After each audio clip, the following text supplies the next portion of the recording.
One day में जी वो T20 जीत के आए हो, बड़ी बात है बड़ी। अब देखें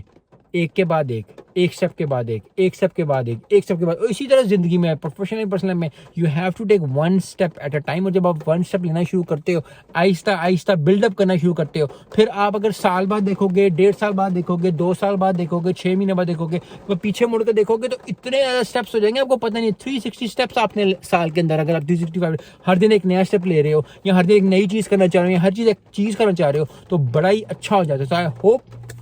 कि पाकिस्तान जो है टीम और जितनी भी और टीम्स है, चाहे वो इंडिया हो, चाहे वो श्रीलंका हो, चाहे वो ऑस्ट्रेलिया हो, चाहे कुछ भी हो, वो टीम्स जो है बड़ी ही अच्छी बन के हैं। जैसा श्रीलंका ने अब दिखा दिया है 1.5-2 महीने के अंदर कि वो अगर कोई मेहनत करती है और अगर टीम जल होती है तो वो क्या रिजल्ट्स प्रोड्यूस करती है। क्योंकि रिजल्ट्स जो है at the end of the day matter करते हैं